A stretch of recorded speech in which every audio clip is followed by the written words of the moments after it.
Our group was chosen to analyse two of the Gruen Transfer videos in the segment called Abandoned eBooks. The first one was, my belief, was the better and more successful ad. In terms of what I had to analyse, which was tone, using the preconceived notions and irony, and whether or not it would be better in an essay format. So we're looking at the first video, one which used humour and intrigue to really pull its viewers in. I believe for the target audience that they were looking at, which would have been to around the 30 to 60, maybe even 80 years of age, who are the sort of people that would buy ebooks and had the dispensable income to afford them. Using humour, and also the first video used a sort of Pulp Fiction style scene where you don't really know what's going to happen and then it just cuts off as the battery of the ebook dies. I think by using that sort of humour, and it really targeted to that audience because they resonate well with Pulp Fiction. So the tone of having that humour in there worked very, very well. It really used the preconceived notions of what people resonate well with, which was that Pulp Fiction, that intrigue that books have, and the anger that it caused when it wasn't, didn't find out what was going to happen. It angered, but it intrigued, and it made you go, yeah, I would never want this to happen to me, so I'm going to change to my book. It's one, that use of anger to anger your audience is one that's often used in marketing. It's a very strong emotion, so using that preconceived belief that it would work, I think really works well for that first ad, and in my mind was the winner. In terms of the second ad, I think it fails to market to its target audience. It uses history and a change in history, bringing up the idea of genocide and World War II, yet they're very hard, heavy topics to bring up in an ad that should be lighthearted. It isn't a serious event. It's not something that's going to kill or change people's lives by reading an ebook. So I think by using that sort of tone, that serious tone, it doesn't work well. It doesn't really pull the viewer in or intrigue them to make a change to a habit they already have. So yeah, it takes away any humour that could have helped them to sell the ad a bit better. It was a very confusing ad as well. You didn't really catch on to what was going on until about halfway through. And it had really no irony or preconceived notions that the target audience would resonate well with. However, I do believe that the second ad would probably work better in an essay format, just because the serious tone it has to it. In a sort of research article, it would sound great, but in a video, in advertisement and marketing, it doesn't work well. But overall, both ads were great, and the teams have worked well. Hello, I'm Rowena. Today I will talk about 3 points, which is racial argument and using irony and preconceived notion, and the last, which is who would be most convinced by the argument made. So firstly, I will talk about the racial image, which I use to manipulate audience into seeing what the advertiser wants us to see. And in advertising are usually much more effective than a written advertisement. It just takes a second to look a visual advertiser. It's like a picture is worth 1,000 words, right? So in the first advertisement, racial argument is catchy, print advertisement to draw our eyes into see how necessary is the paper book. The parts of the video successfully attract the audience to think about what will happen, so it can easily encourage people to get into the advertisement, and I think they are a very efficient way to persuasion.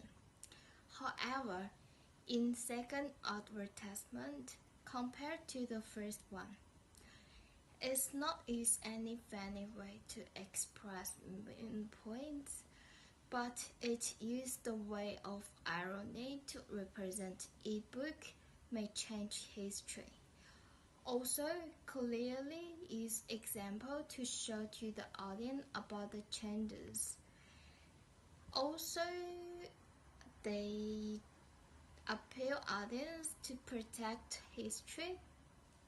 So for the last one, who would be the most convinced by the argument made? I think the older generation would be most convinced by the argument presented in the advertisement, because the older people still cannot completely choose some new technology which younger people use. Thank you, that's my points. Hey guys, my name is Eddie and I'm really glad to present here in this short video. So in this video, I'm gonna talk about what I've got from this episode and focus on three main points, basically the logical fallacies, their editing strategy, and how they use logos, pathos, and ethos. Okay, let's first start with the logical fallacies. In my mind, I'm pretty sure that the first advertisement is much more successful. I hardly find any logical fallacy, as this advertisement is trying to express the main idea with a humorous or, let's say, witty tone. And it's obvious that everything here is logical and reasonable. But the second advertisement, I have to say that I reckon is sort of failure. First, I have to point out a big mistake that history will never be temporary, regardless what method is used. And book is absolutely not equal to history. As is known, books can also be written by anyone, but at least people can be aware when important documents being hacked. Also, the selected materials in this advertisement are not, let's say, not really appropriate. Personally, I stayed in Germany for quite a long time, and I do have some German friends. I have to say that even though it's already part of history, but German people, they do mind others keep mentioning about the past, especially regarding it as a sort of, joke or an advertisement to be published in the public. And similarly, I don't know how will Australian native Aborigines view this advertisement, but I'm pretty sure no one will be happy when history of, let's say, ignominy is mentioned again and again. To be honest, from this advertisement, I feel sort of desperation of racial inequality or even discrimination. And I'm pretty sure these are not the intention of this advertisement. And about a dating strategy, in the first advertisement, a few close-ups of the girl's facial expression, the hand reaching out of the window, and the dropping suitcase in the first scene perfectly edited to raise attention. Then the sharp interruption surprised the audience. Also, the deep voice of the narrator, to some extent, makes the sudden shift of scene much more dramatic and, let's say, add much more humor to the advertisement. In the second advertisement, if we don't care about the core idea this advertisement trying to tell, I do agree that the simple splicing indeed helps to create a sense of serious and is of great expressiveness.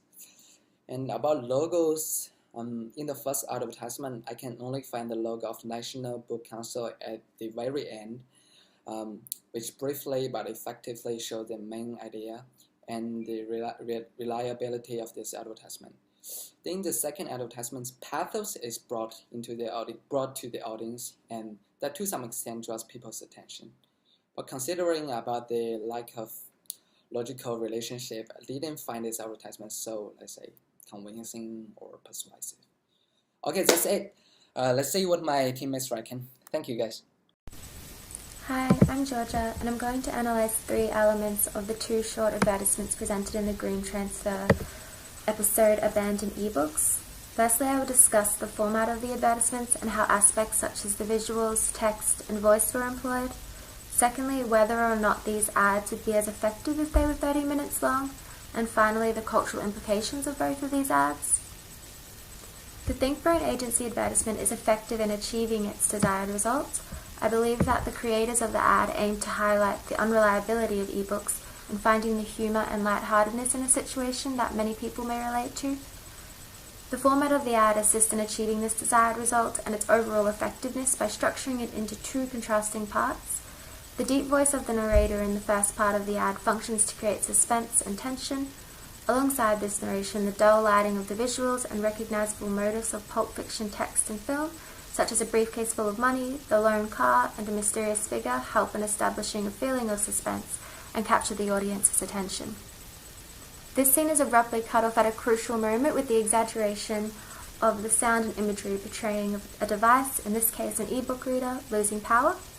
The second part of the ad contrasts with the first through its use of a softer voice and an emphasis on the main character's goofy frustration at his failing device. The material and ideas in which the ThinkBird ad deals with has some potential to be extended upon. Ideas surrounding the modern trend of relying on technology for entertainment rather than paper books, and for many other aspects of daily life, could be expanded upon to make a 30-minute long feature. However, I believe that in the context of this ad, this potential is limited and it would not be as effective. This advertisement, with its humorous and light-hearted take on the subject, finds its strength in the short length of the scenes and the abrupt changes.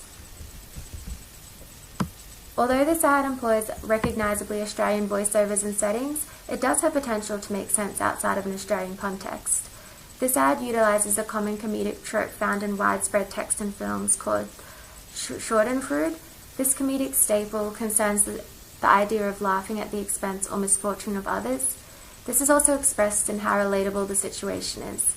With the growth of technology operating on a global basis, ideas pertaining to its unreliability would resonate with broader audiences rather than just Australians.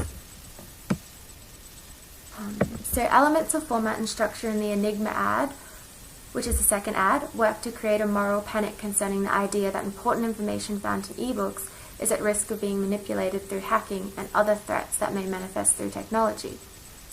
Firstly, developing a sense of fear is attempted in the shadowy and dimly lit visuals of the ad, which depicts different people from differing age groups could be subject to false information in ebooks. Secondly, in the eerie ambience and sharp sounds of the text being manipulated. And finally, in the historical importance of the text used in the ad.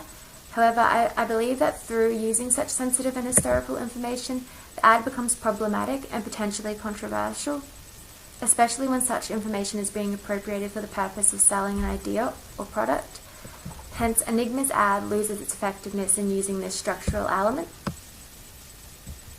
Although issues concerning fake news, cyber threats, and hacking may be topical, the argument that ebooks are easily manipulated compared to the supposed credibility of all paper books would fail to expand into a 30-minute feature, as it is already easily undermined within the short ad presented. So, in comparison to ThinkBurn's ad, Enigma's argument that in neglecting ebooks, important historical information can be protected from manipulation is less effective across varying cultural contexts.